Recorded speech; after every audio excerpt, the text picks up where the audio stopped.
So இன்னைக்கு பார்த்தீங்கன்னா Hardik Pandya return ஆகுறாரு, லைம் லிவிங்ஸ்டோன் மற்றும் ககிசோ ரபாடா பஞ்சாபுக்கு வராங்க. இந்த மாதிரி பல விஷயங்கள் காத்திருக்குது. ஸோ எல்லாத்தையுமே நம்ம இந்த வீடியோவில் டிஸ்கஸ் பண்ணலாம். அதுக்கு முன்னாடி ஒரு சிறிய மன்னிப்பு கேட்டுக்கிறேன். ஸோ வீடியோ வந்து கொஞ்சம் டிலே ஆயிடுச்சு. ஸோ கொஞ்சம் அந்த ஒய்ஃபை வந்து சேஞ்ச் பண்ணதால கொஞ்சம் ப்ராப்ளம் வருது. சரி வாங்க கண்டென்ட்டுக்குள்ள போகலாம். ஸோ இன்னைக்கோட மேட்ச் என்னன்னு பார்த்தீங்கன்னா Punjab Kings vs Gujarat Titans.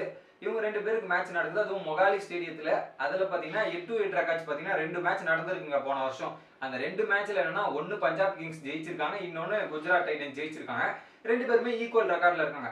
இன்னொரு பக்கம் பார்த்தீங்கன்னா பஞ்சாப் கிங்ஸ் ஒரு மிகப்பெரிய ரெக்கார்டு வச்சிருக்காங்க மொகாலி ஸ்டேடியத்தில். கிட்டத்தட்ட பார்த்தீங்கன்னா 2018 இருந்து இப்போ 22 வரையுமே 11 மேட்ச்ல 9 மேட்ச் ஜெயிச்சிருக்காங்க, 2 மேட்ச் தான் தோத்துருக்காங்க. ஸோ இது ஒரு நல்ல ரெக்கார்டு தான் ஒரு பக்கம். அதுக்கப்புறம் பார்த்தீங்கன்னா அவங்க அந்த ஸ்டேடியத்தில் பொறுத்தவரையும் கிட்டத்தட்ட 7 மேட்ச்ல 5 மேட்ச் செகண்ட் பேட் பண்ற டீம் தான் ஜெயிச்சிருக்கு. ஸோ எந்த டீம் டாஸை வின் பண்ணி செகண்ட் பேட் பண்றாங்களோ அவங்களுக்கு கொஞ்சம் அட்வான்டேஜ் இருக்கு அப்படின்றது தான் இது. இப்போ நம்ம டைரக்டா பஞ்சாப் கிங்ஸ் பார்த்தீங்கன்னா ஒரு தோல்வியில இருந்து வராங்க. ஸோ பயங்கரமான தோல்வி, 2 மேட்ச் ஜெயிச்சதுக்கு அப்புறம் ஒரு பயங்கரமான தோல்வி. ஆனா என்னதான் தோல்வியா இருந்தாலும் அவங்க சைட்ல ஷிக்கர் தவான் மட்டும் கன்சிஸ்டன்டா ரன் அடிச்சிட்டு இருக்காரு. பட் இது போன மேட்ச்ல பாத்தீங்கன்னா ராஜபக்சே இந்த மாதிரி பல இன்ஜுரி கண்டிஷன்ஸால அவங்களுக்கு அந்த பார்ட்னர்ஷிப் இது எதுவுமே வரல. இன்னொரு பக்கம் எக்ஸ்ட்ராடினரியா சன்ரைசர்ஸ் பவுல் பண்ணியிருந்தாங்க. இன்னைக்கு பொறுத்தவரையும் அவங்களுக்கு மிகப்பெரிய பாசிட்டிவா 2 பிளேயர்ஸ் வந்து உள்ள வர போறாங்க. ஒன்னு ரபாடா வந்து ஃபாஸ்ட் பவுலிங்ல என்ட்ரி கொடுக்க போறாரு. ஸோ அவர் வந்து இன்னைக்கு மேட்ச்ல கிட்டத்தட்ட 1 விக்கெட் எடுத்தாருன்னா 100 விக்கெட் ஐபிஎல் எடுக்க போறாரு. அதை எடுக்கிறதால ஸோ லசத் மெலிங்காவோட ரெக்கார்டை உடைக்க போறாரு. 70 மேட்ச்ல 100 ரெக்கார்டு தான் இப்போ ஃபர்ஸ்டா இருந்தது. இப்போ நான் அவர் நாளைக்கு ரெக்கார்டு அந்த 100 விக்கெட் எடுத்தாருன்னா 64 மேட்ச்ல 100 விக்கெட் என்ற ரெக்கார்டு ரபாடாக்கு போய் சேரப்போகுது. இது ஒரு பக்கம் இருக்கு. அது மட்டும் இல்லாம லைம் லிவிங்ஸ்டோன், ஸோ அந்த மிடில் ஆர்டர் வந்து ரொம்பவே வீக்கா இருக்கு ஒரு பக்கம் பஞ்சாப் கிங்ஸ். ஸோ மிடில் ஆர்டர்ல லிவிங்ஸ்டோன் வந்தாருன்னு வச்சுக்கோங்க, பயங்கரம் ஹிட்டருங்க. அவர் அடிக்க ஆரம்பிச்சாருன்னா நிறுத்த போறதில்ல. ஒன் ஆஃப் த செம்ம ஹிட்டர்னா அது லைம் லிவிங்ஸ்டோன் தான். அது மட்டும் இல்லாம அவரால் ஸ்பின் பவுலிங்கும் போட முடியும். ஒரு சில பிக் பண்ண முடியாது, அவர் 2 ஸ்பின்னையும் போடுவார் கலந்து. ஸோ அது ஒரு மிகப்பெரிய அட்வான்டேஜா இருக்கும் பஞ்சாப் கிங்ஸை பொறுத்த வரையும். இன்னொரு பக்கம் ராஜபக்ஷோட இன்ஜுரி கன்சர்ன் எவ்வளவு தூரம் போயிருக்கு. பட் அவர் அவைலபிளா இருந்தா அவர் ஆட வைக்கிறதுக்கான சான்ஸ் இருக்கு. எனக்கு தெரிஞ்சு ராஜபக்ஷா, லிவிங்ஸ்டோன், மூணாவது பாத்தீங்கன்னா நந்தன் எலிஸ், நாலாவது ரபாடா, இவங்க 4 பேரு. இல்ல இதுல எதனா மாற்றம் பண்ணணும்னா சாம் கரனையும் ரபாடாவையும் ஆட் பண்ணுவாங்க. நந்தன் எலிஸை வந்து உட்கார வச்சிருவாங்க. இந்த 4 ஃபாரினர்ஸ் தான் ஆடுறதுக்கான சான்ஸ் இருக்கு. ஒரு வேளை ராஜபக்சேக்கு இன்ஜுரி சரியா ஆயிடுச்சுன்னா, இல்லைன்னா ராஜபக்சே பெஞ்சில் தான் அங்கே இருப்பாரு. அவங்கள பொறுத்தவரையும் ஸ்பின் இதெல்லாமே பயங்கரமா இருக்கு. தவான் இருக்கிற ஃபார்முக்கு லீடிங் ரன் ஸ்கோரரு அவர் தான்.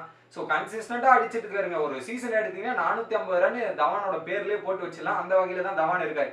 இன்னொரு பக்கம் குஜராத் டைட்டன்ஸ் பாத்தீங்கன்னா சுமன் கில் ஒரு பக்கம் ஃபார்ம்ல இருந்தாலும் 2 தமிழக வீரர்கள் செம்ம ஃபார்ம்ல இருக்காங்க. ஒரு பக்கம் சாய் சுதர்ஷன், இன்னொரு பக்கம் பாத்தீங்கன்னா விஜய் சங்கர். ஹார்திக் பாண்டியா இல்லாத நேரத்துல நானும் ப்ரூவ் பண்ண முடியும் அப்படின்றத கிடைச்ச வாய்ப்பை பயன்படுத்தி செம்மையா ப்ரூவ் பண்ணியிருக்காரு.